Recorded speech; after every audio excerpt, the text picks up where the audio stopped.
أعوذ بالله من الشيطان الرجيم بسم الله الرحمن الرحيم السلام عليكم ورحمة الله وبركاته. الحمد لله رب العالمين وكفى، والصلاة والسلام على النبي المصطفى محمد صلى الله عليه وسلم، وبعد. رب اشرح لي صدري ويسر لي أمري واحلل عقدة من لساني يفقه قولي. اللهم إنا نسألك علما نافعا وعملا متقبلا ورزقا واسعا حلالا طيبا. اللهم زدنا علما وارزقنا فهما. Alhamdulillah, bersyukur kita kepada Allah Subhanahu wa taala, siang hari ini masih diberi kesehatan, umur yang panjang, sehingga dapat sama-sama menunaikan kewajiban kita, yakni ibadah salat fardu zuhur yang kita laksanakan secara berjamaah. Kemudian meluangkan waktu untuk duduk sejenak di majelis ilmu yang mana Al-Imam Al-Ghazali rahimahullahu taala membagi waktu seorang muslim dalam setiap harinya dari bangun tidur sampai tidur kembali di malam hari kepada 4 kegiatan ataupun 4 aktivitas.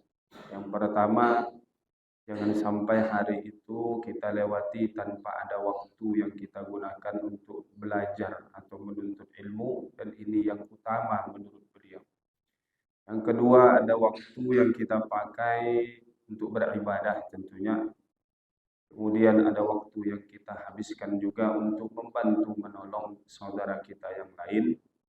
Kemudian yang keempat, ada waktu yang kita pakai untuk mencari nafkah, untuk menghidupi keluarga kita. Yang keempat-empat ini mudah-mudahan senantiasa ada kita amalkan dalam kehidupan sehari-hari.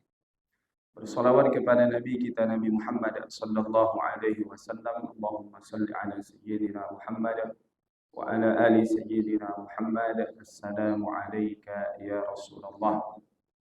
Mudah-mudahan salawat dan salam senantiasa terucap lewat lisan kita untuk kemudian mendapatkan kemuliaan dari baginda Rasulullah sallallahu alaihi wasallam.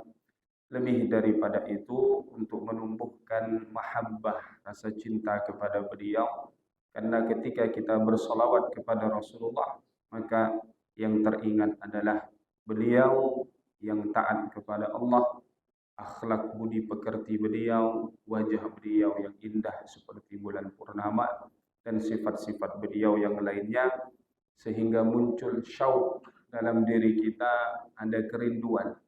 Dan dengan kerinduan itu muncul kita bagaimana agar mengikuti kehidupan Rasulullah, karena dengan begitulah kita bisa kelak di akhirat berjumpa dengan Nabi Muhammad sallallahu alaihi wasallam. Bapak Ibu yang dirahmati Allah Subhanahu wa taala, siang hari ini melanjutkan kajian kita pada kitab Al-Hikam del Imam Ibnu Athaillah As-Sakandari rahimahullahu taala, yang siang hari ini membaca kutipan ataupun hikmah yang pasal ke-7, yakni tentang bagaimana agar kita tidak ragu dengan janji Allah Subhanahu wa taala. Ragu ini tentu kebalikannya, lawannya adalah yakin. Yakin ini adalah pondasinya iman kepada Allah Subhanahu wa taala. Sehingga Al-Imam Al-Haddad radhiyallahu anhu wa arda dalam kitab beliau Al-Muzahara atau Al-Muawana wal Muzahara wal Muazara lirraghibina minal mu'minina fi suluki tariqil akhirah, menyebutkan bahwa pesan beliau, poin nasihat beliau yang pertama dalam kitab beliau itu adalah tentang bagaimana litaqwiyatil yaqini wa tahsini, bagaimana agar menguatkan keyakinan kita kepada Allah dan memperbaikinya. Maka beliau menyebutkan 3 di antara sebab yang bisa membuat keimanan dan keyakinan kita kepada Allah ini bisa menjadi lebih kuat dan lebih baik tentunya. Karena yang menjadi pendorong utama manusia ini untuk taat kepada Allah adalah tergantung seberapa yakin dia kepada Allah Subhanahu wa taala. Maka di antara tiga sebab yang disebutkan oleh Al-Imam Al-Haddad radhiyallahu anhu yang pertama adalah dengan mengarahkan hati kita dan pendengaran kita ini kepada ayat-ayat Allah Subhanahu wa taala, yakni dari Al-Qur'an maupun dari hadis Nabi sallallahu alaihi wasallam yang menyebutkan maha kuasanya Allah Subhanahu wa taala, maha esanya Allah Subhanahu wa taala, sehingga muncul dalam diri kita ini Al-Khaliqu huwallah, yang mencipta itu hanyalah Allah Subhanahu wa taala. Tidak ada pencipta selain Allah. Maka apapun yang terjadi pasti semua atas izin kehendaknya Allah Subhanahu wa taala. Baik itu kita dengan membaca Al-Qur'an, kita sandingkan dengan terjemahannya sehingga kita memahami sedikit bagaimana kemudian Allah Subhanahu wa taala menceritakan maha kuasanya Allah. Yang kedua, sebab bisa menguatkan keyakinan dan keimanan kita adalah dengan melihat, memperhatikan, merenungi ciptaan Allah Subhanahu wa taala yang ada di jagat raya. Tafakkaru fi khalqillah wa la tafakkaru fi dzatillah. Yang disuruh kita untuk merenung, menelaah, memperhatikan adalah ciptaan Allah. Bagaimana gunung, bagaimana matahari, bagaimana lautan beserta yang ada di dalamnya atau kehidupan di bawah laut yang sekarang dengan mudah bagi kita dengan kecanggihan teknologi informasi, tinggal kita ketik di handphone kita kehidupan bawah laut maka akan melihatkan ya bagaimana sungguh sangat luar biasanya ciptaan Allah. Belum lagi kita melihat kehidupan luar angkasa yang kalau kemudian divideokan kita berdiri di alam semesta ini, semakin jauh kamera itu maka kita semakin kecil, lama-kelamaan tidak kelihatan, maka yang kelihatan bumi pun semakin lama semakin mengecil di antara planet-planet Allah Subhanahu wa taala yang lain. Maka mudah-mudahan dengan demikian berucap kita subhanaka ma khalaqta hadza batila, maha suci engkau ya Allah, sungguh tidak ada yang sia-sia dari ciptaan Allah Subhanahu wa taala. Maka dengan memperhatikan ciptaan Allah bisa menguatkan keimanan dan keyakinan kita kepada Allah. Yang ketiga kemudian adalah dengan terus-menerus dalam ibadah kepada Allah Subhanahu wa taala. Karena itulah kenapa seseorang mau beribadah, karena dia yakin akan janji Allah yang saleh, yang taat di bumi ini, maka akan disiapkan kebahagiaan di dalam surga Allah Subhanahu wa taala. Kita mau datang ke tempat kita bekerja setiap harinya, berangkat pagi pulang sore. Setiap hari begitu terus silih berganti. Kenapa? Karena di antara motivasinya tentunya karena ada yang akan kita dapatkan dari pekerjaan tersebut. Nah, kalau seandainya demikian dalam kehidupan maka tentu kita lebih lagi kepada Allah Subhanahu wa taala. Maka apa kata Al-Imam Ibnu Athaillah As-Sakandari rahimahullahu taala? Kata beliau, la yushakkikannaka fil wa'di adam wuqu'il maw'udi wa in ta'ayyana zamanuhu. Jangan sampai engkau ragu akan janji Allah Subhanahu wa taala ketika waktu yang dijanjikan itu sudah sampai, akan tetapi tidak kunjung datang apa yang dijanjikan oleh Allah Subhanahu wa taala. Kenapa kita tidak boleh muncul keraguan? Karena kalau kita ragu, maka akan hilanglah atau akan rusaklah basirah kita. Penglihatan dari sisi mata hati kita, mata batin kita untuk melihat mana yang hak, mana yang benar dan mana yang batil. Dan lebih daripada itu, wa ikhmadan linuri sariratika. Maka kita juga susah untuk mencermati dan melihat hikmah-hikmah, rahasia-rahasia yang disembunyikan oleh Allah dalam setiap kejadian yang kita hadapi.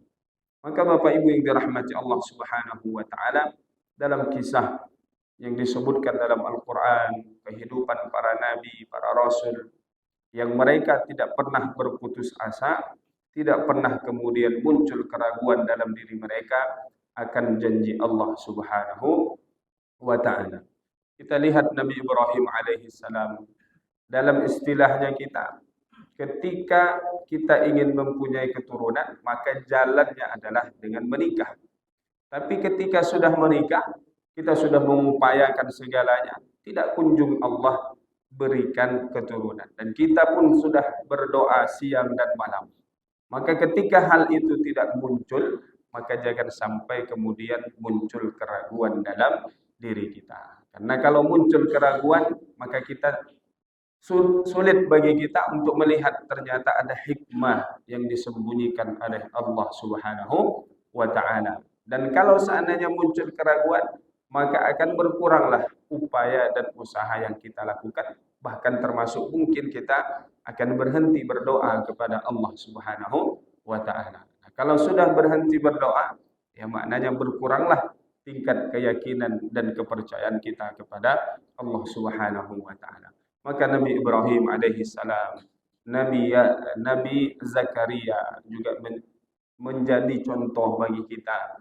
Dan kemudian bagaimana Nabi Nuh alaihi salam juga, ketika Allah Subhanahu wa ta'ala menyebutkan kepada beliau bahwa tidak akan ada yang selamat kecuali kemudian yang akan ikut di perahu Nabi Nuh alaihi salam, maka Allah menjanjikan keselamatan bagi Nabi Nuh dan juga bagi keluarganya. Tapi kemudian ketika terjadi bencana yang dahsyat itu, anak Nabi Nuh alaihi salam yang biasa kita kenal dengan Kan'an tidak kemudian ikut naik di atas perahu. Dan Nabi Nuh berdoa kepada Allah agar anaknya ini diselamatkan sebagaimana janji Allah Subhanahu wa ta'ala. Namun apa jawaban dari Allah Subhanahu wa ta'ala? Allah mengatakan kepada Nabi Nuh, "Innahu laisa min ahlik." Anakmu itu bukan bagian dari keluarga. Maknanya ketika dia tidak beriman kepada Allah Subhanahu wa ta'ala, tidak mengikuti apa yang disampaikan oleh Nabi Nuh alaihi salam, maka kemudian dia tidak dianggap sebagai termasuk dalam keluarganya Nabi Nuh alaihi salam. Maka Nabi Nuh menerima apa yang ditetapkan oleh Allah Subhanahu wa ta'ala. Begitu juga dengan Nabi Ibrahim alaihi salam yang pernah berjanji kepada ayahnya akan mendoakan ayahnya, meminta kepada Allah Subhanahu wa ta'ala untuk memberikan keselamatan atau memberikan ampunan kepada ayah Nabi Ibrahim alaihi salam, atau Nabi Ibrahim berdoa untuk ayahnya. Tapi kemudian ditegur oleh Allah Subhanahu wa ta'ala bahwa tidak boleh dia atau Nabi Ibrahim ini mendoakan ayahnya yang tidak beriman kepada Allah Subhanahu wa ta'ala, tidak boleh mendoakan keselamatan karena dia tidak beriman. Maka Nabi Ibrahim pun kemudian menerima apa yang Allah Subhanahu wa ta'ala sampaikan kepada beliau. Maka begitu juga dengan kita Bapak Ibu yang dirahmati Allah Subhanahu wa ta'ala, apa yang kita hadapi dalam kehidupan ini sudah kita upayakan semaksimal mungkin, doa juga tidak pernah terputus. Maka ketika rasa-rasanya seharusnya hal itu sudah menjadi kenyataan dan sudah terwujud, tapi tak kunjung kelihatan, tak kunjung menjadi kenyataan, maka jangan sampai muncul keraguan dalam diri kita, karena itu akan menutup mata batin, mata hati kita untuk melihat ciptaan ataupun melihat hikmah di balik apa yang dirahasiakan atau yang disembunyikan oleh Allah Subhanahu wa ta'ala. Hendaknya kita selalu yakin apapun hasil dari usaha kita, dari doa kita, itulah yang terbaik yang Allah Subhanahu wa ta'ala berikan kepada kita. Yang ini nasihat masih berkaitan dengan nasihat sebelumnya yang juga tentang doa. Jangan sampai kemudian doa kita ataupun keinginan dari doa yang kita panjatkan kepada Allah ketika tidak diijabah atau tidak nampak hasil sesuai dengan yang kita inginkan, jangan sampai memunculkan sifat putus asa dalam diri kita. Karena Allah memberikan jawaban sesuai yang diinginkan oleh Allah, bukan sesuai yang kita inginkan, dan di waktu yang diinginkan oleh Allah, bukan di waktu yang kita inginkan. Karena hidup ini berjalan sesuai dengan kehendaknya Allah, karena hidup ini miliknya Allah. Maka hiduplah kita sesuai dengan apa yang diinginkan oleh Allah Subhanahu wa ta'ala, bukan hidup sesuai dengan kehendak dan keinginan kita. Mudah-mudahan nasihat Al-Imam Ibnu Athaillah As-Sakandari rahimahullahu taala sampai kepada kita sehingga kita tidak pernah ragu dengan janji Allah, karena wa'dullahi haq, karena janji Allah itu selalu benar. La yukhliful mi'ad. Allah tidak pernah ingkar janjinya. Mudah-mudahan keyakinan kita semakin kokoh, semakin kuat kepada Allah sehingga tidak mempengaruhi ibadah-ibadah kita ketika ada hajat dan keinginan kita yang tidak terpenuhi sesuai dengan yang kita inginkan. Wallahu a'lam bishawab. Yang benar datang dari Allah, yang salah dari kami sendiri. Ihdinas siratal mustaqim. Allahumma ja'alna minal ladzina yastami'una al-qawla fayattabi'una ahsana. Allahumma inna nas'aluka qalban khashi'a wa lisanan dzakira wa badanan 'alal bala'i sabira. Allahumma ja'al jami'a a'malina khalisan liwajhikal karim. Rabbana atina fid dunya hasanah wa fil akhirati hasanah wa qina 'adzaban nar. Wa sallallahu ala sayyidina Muhammad wa ala alihi wa sahbihi ajma'in. Walhamdulillahi rabbil alamin. Wassalamu alaikum warahmatullahi wabarakatuh.